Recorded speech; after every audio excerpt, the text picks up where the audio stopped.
Hola Jimmy, Omar y Alondra. Alondra, ¿cómo están? Buenos días. Perfecto, buen día. Sí, A me están ver, escuchando bien sí, ustedes. perfecto. La primera pregunta y es a la vena, mi querido Santiago. ¿Falló la encuesta de boca de urna de clima social? No, la encuesta a boca de urna lo que busca es, contribuyendo al normal desarrollo de la jornada, brindar información sobre los resultados no oficiales de las elecciones que se realizaron el domingo 7 de febrero. De acuerdo con la entrega que nosotros hicimos a las 17 horas, determinamos lo siguiente. Primero, existe una alta probabilidad de que se realice una segunda vuelta entre los dos más votados. En segundo lugar, Arauz y Lasso tienen más posibilidades de disputar a la segunda vuelta. Yacu Pérez está en tercer lugar y el cuarto lugar lo ocupa Javier Herbas. Esos fueron los resultados que nosotros entregamos. Siempre insistimos, son resultados no oficiales. Esperemos a que esto se vaya complementando con los resultados oficiales. Primero el conteo rápido y luego ya el escrutinio final.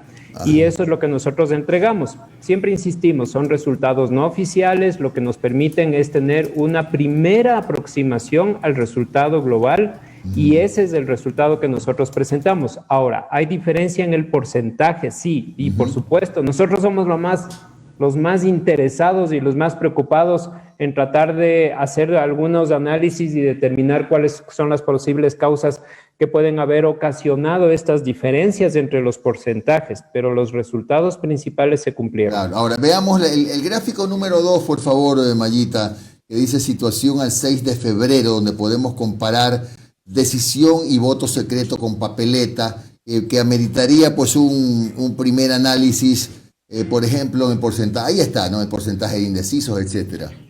Sí, el siguiente sería. El siguiente, por favor, ese. Sí, sí, ahí lo que quisiéramos decirle es lo siguiente. Primero, les invitamos a todos a entender la complejidad del proceso electoral. Un proceso electoral marcado porque veníamos de una protesta social, de una ausencia de gobierno durante la pandemia, de una crisis económica que está incidiendo en la campaña. Y todo eso es lo que nos había complicado mucho, pero nosotros habíamos tenido estudios previos a las elecciones y nosotros los presentamos también por este medio de comunicación y los conocimos todos.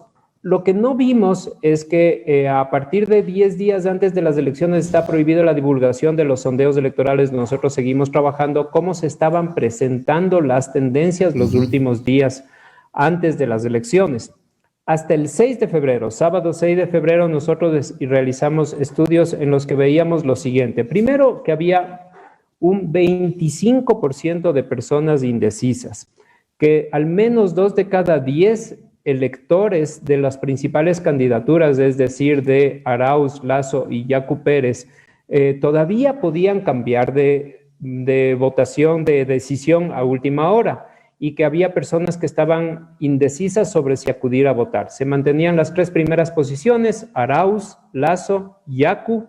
Lasso había bajado en el último día 2 puntos y en el último día Yacu había subido 1 punto y Herbas había subido consistentemente todos los días de la última semana antes de las elecciones. Y eso lo podemos ver en este gráfico que se lo está presentando.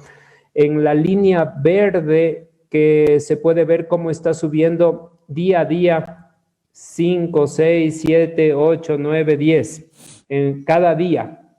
Y lo que veíamos entonces es que esta tendencia mostraba que Herbas estaba en el cuarto lugar y que tenía una posibilidad de tener una votación muy interesante, como finalmente ocurrió.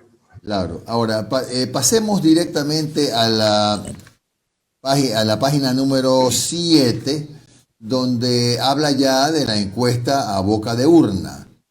Ese es el gráfico que quisiéramos comentar.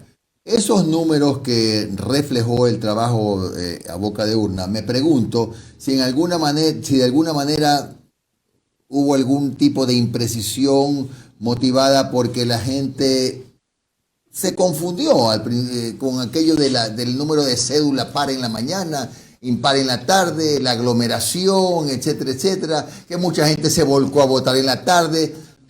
Por ahí vamos en esta parte de la pregunta. Sí, varias razones me parece, ¿no? Primero que en el Ecuador es sumamente difícil realizar encuestas, que nos enfrentamos a unas circunstancias sumamente complejas, y lo dijimos el domingo a las 5 de la tarde, dijimos, hemos tenido un día sumamente complicado, porque muchas personas acudieron a votar un poco más tarde, y se realizaron aglomeraciones, filas en la entrada de los recintos electorales. Muchos factores pueden haber incidido. A la larga lo que tenemos es que las tendencias principales se manifestaron. La diferencia con respecto a los resultados electorales son más o menos 3 puntos. Nuestra intención era de que no se distancien de más de 1.5 puntos. Ajá. Y lo que tenemos entonces es de esta distancia. Entonces, ¿a qué se puede deber esta distancia? Y quisiera hacer un énfasis en el tema de la votación de Yacu Pérez. En la encuesta boca de urna obtiene el 17%, al final obtiene algo más del 19%.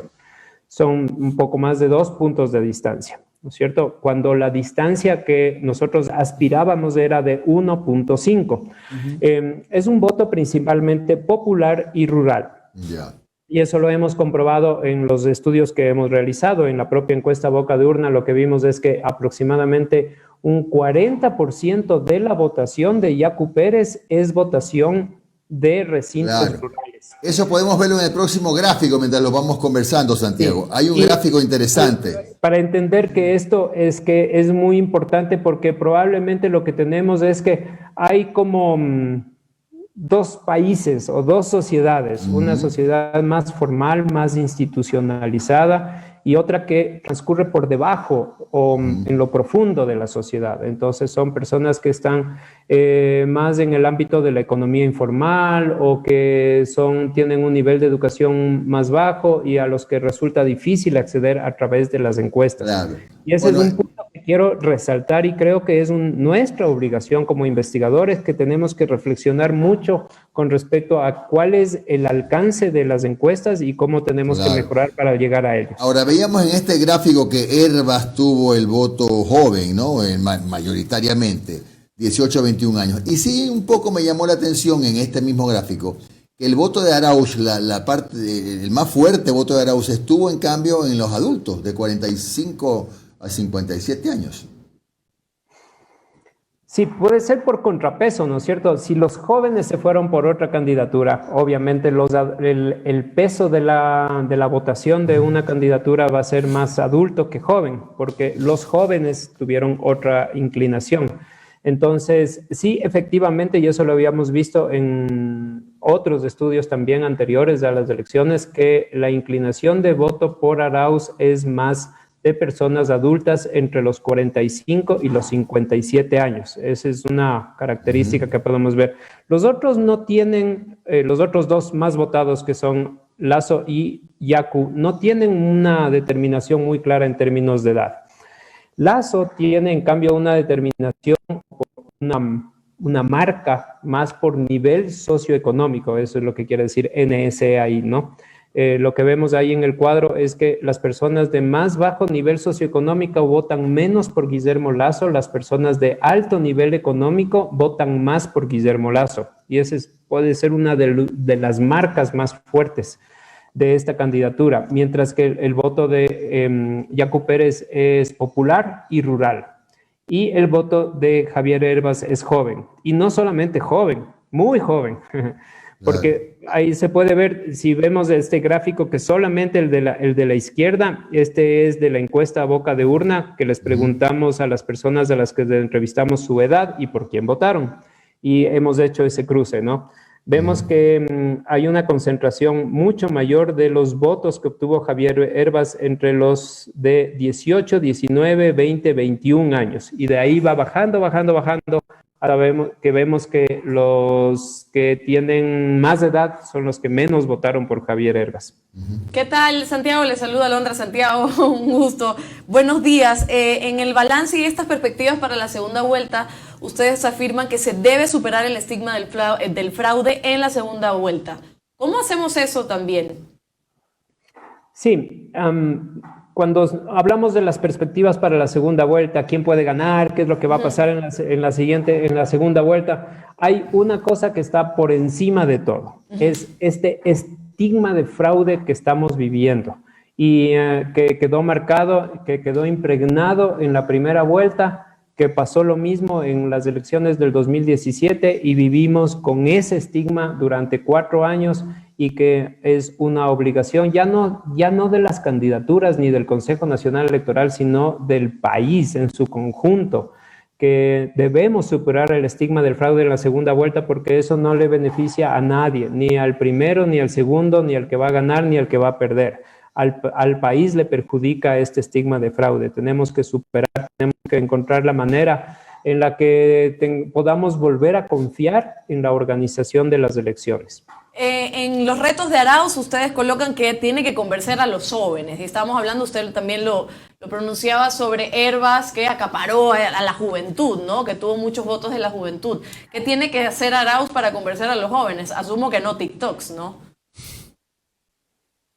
No necesariamente solo TikTok, tal vez puede ser que también. Me parece que hay que entender y respetar que el candidato de la patineta se subió en un símbolo, la patineta, y que es un símbolo bien respetable, o sea, no tiene sentido, o sea, a ratos esa manera tan cuadriculada de ver la política hace que no se pueda entender que los jóvenes están en otra onda, que la patineta es un símbolo, que es un símbolo tan respetable y tan poderoso que hay que comprenderlo realmente, ¿no? Me parece que ese es uno de los retos de Andrés Arauz. Primero, recuperar Pichincha y Azuay, que le fueron esquivos en la votación, también convencer a los jóvenes y también conquistar o convencer el voto rural de la sierra.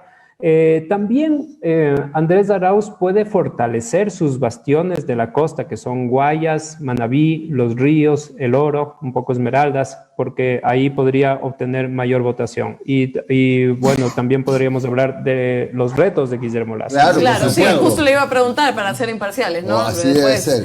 Justo decía revisar la alianza con el Partido Social Cristiano e ir más allá del voto de la clase media y la clase alta. ¿Cómo hace esto Guillermo Lasso? Sí, empezando por comparar la votación entre el 2017 y el 2021, a Guillermo Lasso le va muy mal, diría, ¿no? Porque ha perdido una cantidad de votos impresionante, sobre todo en la Sierra Centro, Sierra Sur, la provincia de Loja, la provincia de Azuay y en la Amazonía. Entonces, me parece que en una segunda vuelta la lógica indicaría que lo que tiene que hacer esa campaña es recuperar lo que había conquistado ya en el año 2017, que son esos espacios.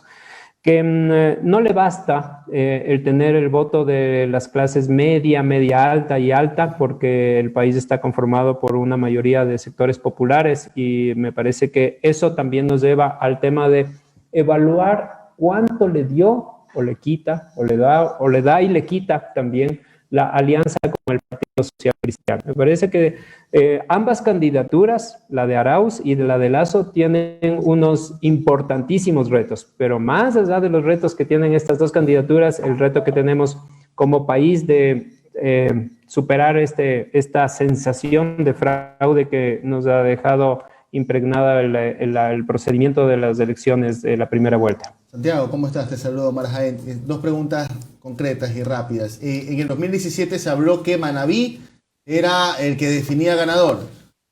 En esta ocasión, ¿será Pichincha? ¿Será Quito? Sí, yo diría Quito, sí, por supuesto. y también Azuay y Cuenca.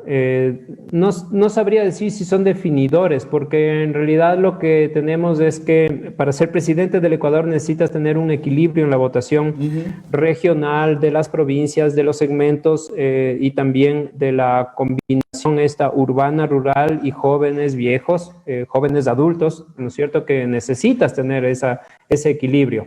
Pero un espacio determinante en la próxima elección es Quito, Okay. En donde Hervas y Yacu tuvieron una votación muy significativa y donde ahí está este voto disponible. Dicen, ¿qué pasa si es que Yacu o Hervas apoyan a un candidato o el otro? Yo pienso que no es tan determinante eso. Más bien está en las propias manos de las campañas de Arauz y de Lasso convencer a los electores que votaron por Yacu Pérez y por Javier Hervas para demostrarles que son la mejor opción.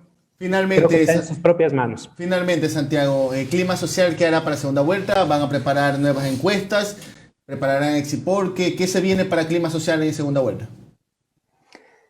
Sí, nuevamente, como sociedad, como país, necesitamos tener investigación social. Nosotros estamos haciendo una profunda revisión de nuestras metodologías, de la muestra, del operativo de campo, del análisis de lo que estamos haciendo y vamos a seguir trabajando. Nosotros tenemos la autorización para la realización de los estudios y pronósticos durante el proceso electoral y lo seguiremos haciendo. Ya espero en los próximos días poder comentarles que hemos empezado un nuevo proceso de investigación que nos permita ir aproximándonos a estas decisiones de los electores. Y es importante tener investigación porque si no tenemos investigación social, ¿en qué nos basamos? Y por eso es que también entendemos que es nuestra responsabilidad siempre revisar nuestra metodología y nuestros resultados. Gracias a Santiago Pérez, director de Clima Social, por estos minutos de su tiempo, Santiago, en un café con Muchas gracias. Buen día. Gracias, Chao, saludos. Santiago. Gracias.